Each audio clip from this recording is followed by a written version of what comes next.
नमस्कार, प्रणाम। मेरा नाम डॉक्टर दमन तिवारी है। आप सभी का एक बार पुनः हार्दिक स्वागत है आपके अपने इस यूट्यूब चैनल में। लखनऊ विश्वविद्यालय के LLB 3 year course 5 year course की जो सेमेस्टर परीक्षाएं हैं, सेकंड सेमेस्टर की परीक्षाएं वो शुरू होने वाली हैं और हम सभी शुरू करने वाले हैं उस श्रृंखला को आगे जो हम लोगों ने पिछले वर्षों में की है, पिछले काफ़ी लंबे समय से की है। तो जो लोग पहले से जुड़े हुए हैं उनका हार्दिक स्वागत है। जो लोग नए जुड़ रहे हैं वो इसके डिस्क्रिप्शन में जरूर जाइएगा, वहाँ पे एक व्हाट्सएप ग्रुप का लिंक होगा, वहाँ पे जुड़ जाइएगा। तो जो भी लखनऊ विश्वविद्यालय और उसकी जरूरी आवश्यक सूचनाएं हैं आप सभी के लिए वो मिलती रहेंगी। तो अभी हम लोग उसी क्रम को आगे बढ़ाएंगे जो हमने पिछले सेमेस्टर में रोका था। LLB integrated 5 year degree course में फर्स्ट ईयर सेकंड सेमेस्टर का पेपर कोड LB 201 है। पहला पेपर है पॉलिटिकल साइंस का, दूसरा हिस्सा उसको हम लोग डिस्कस करने वाले हैं। बात करें सिलेबस की तो पहली unit ancient Greek political concept के ऊपर निर्भर है, आधारित है, जिसमें आपको प्लेटो का जस्टिस के विषय में प्लेटो के विचार, आइडियल स्टेट के बारे में प्लेटो के विचार, उसके बाद एरिस्टोटल का स्टेट के बारे में एरिस्टोटल के क्या विचार हैं, किस प्रकार से एरिस्टोटल ने गवर्नमेंट को क्लासीफाई किया है, उसका वर्गीकरण किया है, किस प्रकार से उन्होंने सिटीजनशिप का वर्गीकरण किया है। बिल्कुल डायरेक्ट सवाल आपसे पूछे जाते हैं। उसके बाद कॉन्सेप्ट ऑफ लॉ है बाय सिसेरो ने लॉ के विषय में, विधि के विषय में क्या कॉन्सेप्ट बताया है उसके बारे में है। दूसरी यूनिट में 3 कॉन्सेप्ट हैं, मोनार्की, डेमोक्रेसी, सॉवरेंटी, और 3 ही थिंकर आपको यहाँ पर भी मिल रहे हैं। पहला टॉपिक है कॉन्ट्रेक्चुअलिस्ट, दूसरा है थॉमस हॉब्स का कॉन्सेप्ट ऑफ एब्सोल्यूट मोनार्की, तीसरा टॉपिक है जॉन लॉ का कॉन्सेप्ट ऑफ लिबरल डेमोक्रेसी, चौथा है जीन जैकस रूसो का कॉन्सेप्ट ऑफ पॉपुलर सॉवरेनिटी।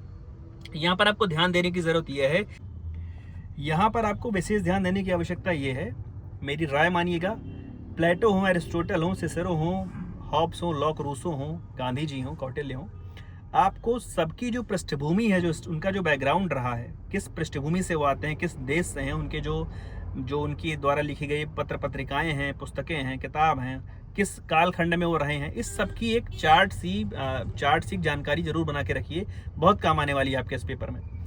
तीसरी यूनिट है स्टेट लिबर्टी और लॉ की, जिसमें मैकियावेली का स्टेट क्राफ्ट है, जेएस मिल का कॉन्सेप्ट ऑफ लिबर्टी है, कार्ल मार्क्स का बहुत नाम सुना होगा आपने बचपन, मतलब शुरुआत से ही। कार्ल मार्क्स का क्लास स्ट्रगल है, वर्ग संघर्ष का सिद्धांत कहते हैं, और उनका स्टेट और लॉ के बारे में क्या व्यूज हैं, क्या उनके विचार हैं। चौथी यूनिट है इंडियन पॉलिटिकल कॉन्सेप्ट की, जैसे ऊपर आपने ग्रीक के पढ़े। चौथी यूनिट इंडियन पॉलिटिकल कॉन्सेप्ट की, जिसमें आपको राजा मनु का राज धर्म के विषय में पढ़ना होता है। कौटिल्य की सप्तांग की थ्योरी है। स्टेट क्राफ्ट उनका भी है, मैकियावेली का भी स्टेट क्राफ्ट है, दोनों में थोड़ा सा तुलना करिएगा, संबंध स्थापित करने का प्रयास करिएगा।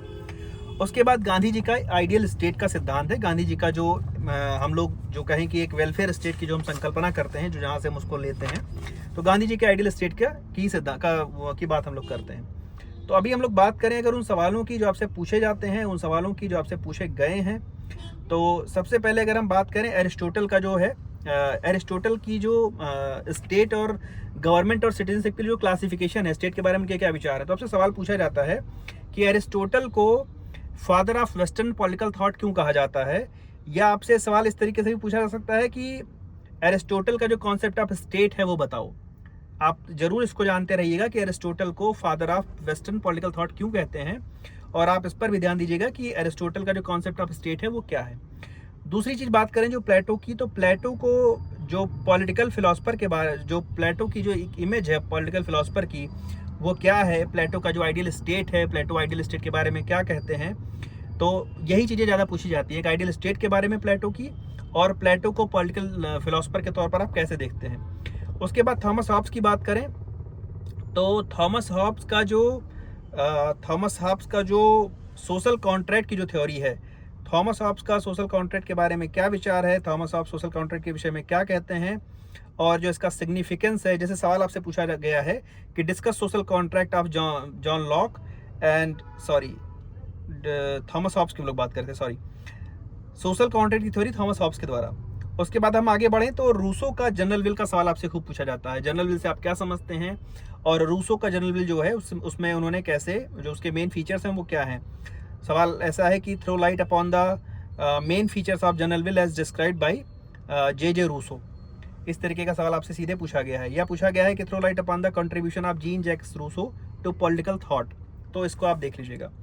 उसके बाद हम आगे बढ़ें तो रूसो से आगे बढ़ें तो मैकियावेली का स्टेट क्राफ्ट चूंकि सिलेबस में है, और तो मैकियावेली ने रिलीजन पे और मॉरलिटी पर भी अपनी बात करी है, धर्म और नैतिकता पर।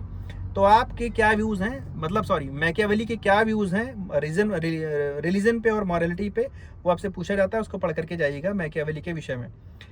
तो मैकियावेली से हम आगे बढ़ें तो जो आपके लिए ज़रूरी है, अच्छा ऐसा भी पूछा गया है कि describe main political ideas of Machiavelli as a thinker.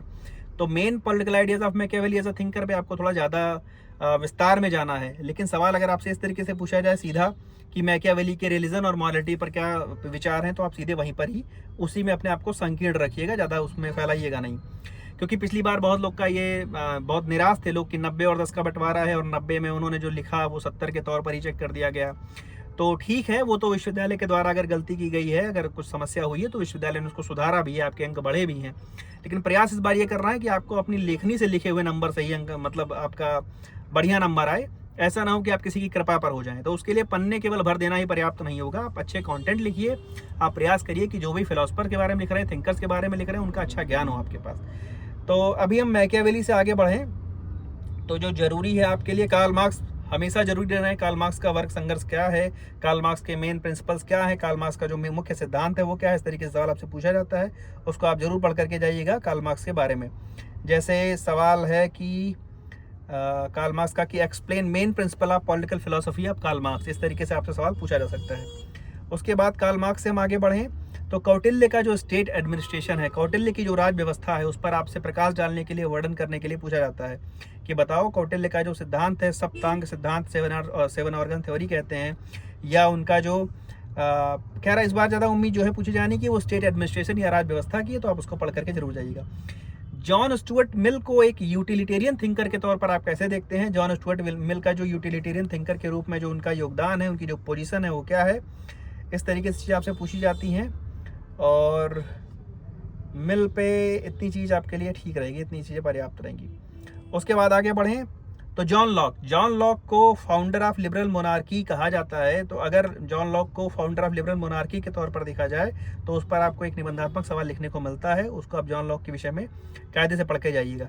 कभी कभी जॉन लॉक के सोशल कॉन्ट्रैक्ट थ्योरी को और जॉन लॉक का जो सोशल कॉन्ट्रैक्ट के संबंध में जो उनकी सिग्निफिकेंस है वो पूछा जाता है, लेकिन आप विशेष तैयारी करके जाइएगा फाउंडर ऑफ लिबरल मोनार्की के रूप में जॉन लॉक पर एक एस्से लिखने का या उसमें कुछ करने का। उसके बाद चौथी यूनिट में आपके लिए इंडियन पॉलिटिकल कॉन्सेप्ट में गांधी जी का जो आइडियल स्टेट का सिद्धांत है, गांधी जी का सत्य के विषय में, ट्रुथ के विषय में, अहिंसा नॉन वायलेंस के विषय में क्या उनके विचार हैं। तो सवाल आपसे इस तरीके से पूछा जा सकता है कि write in your own words views of M.K. Gandhi, Mahatma Gandhi ji on satya, truth and ahimsa non violence. Gandhi ji के आइडियल स्टेट के फीचर्स चूंकि पिछली बार पूछे जा चुके हैं, इसलिए थोड़ा सा संभावना कम है। अच्छा, गांधी जी का जो आइडियल स्टेट है, गांधी जी का आइडियल स्टेट अक्सर पूछा जाता रहा है कि गांधी जी के आइडियल स्टेट से आप समझते क्या है, क्या उनके सिद्धांत थे, क्या उनकी योजना थी, क्या उनका विचार था। कई बार इस तरीके से भी पूछा जाता है कि गांधी जी का जो आइडियल स्टेट था उसको आज की गवर्नमेंट्स, आज का जो स्टेट है, आज की स्टेट्स हैं जो, वो कितना फॉलो कर पा रही हैं, कितना उसमें असफल रहे हैं, इस तरीके से आपसे पूछी जाती हैं।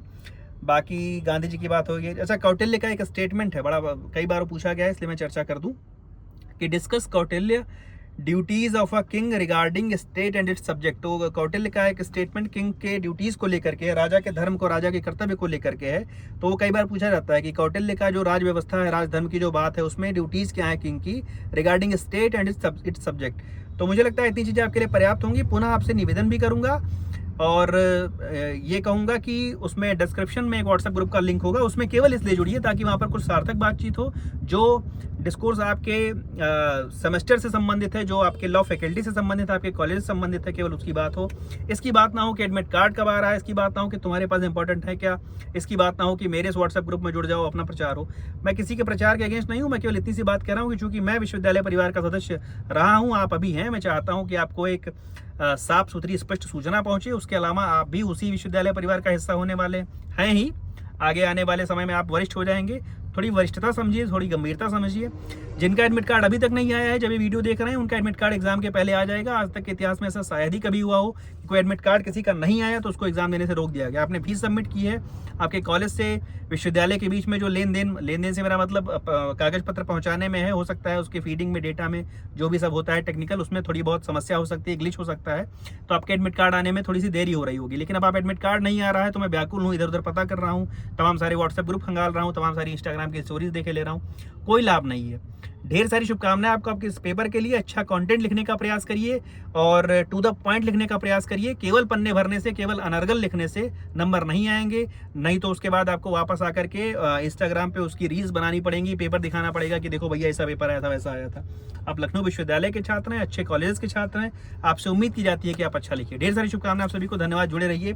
और केवल मेरा एक निवेदन, मेरा एक सहयोग ये करिएगा कि अपने मित्रों के साथ इसको साझा करिएगा, नए लोग को यहाँ पर जोड़िएगा। धन्यवाद, नमस्कार।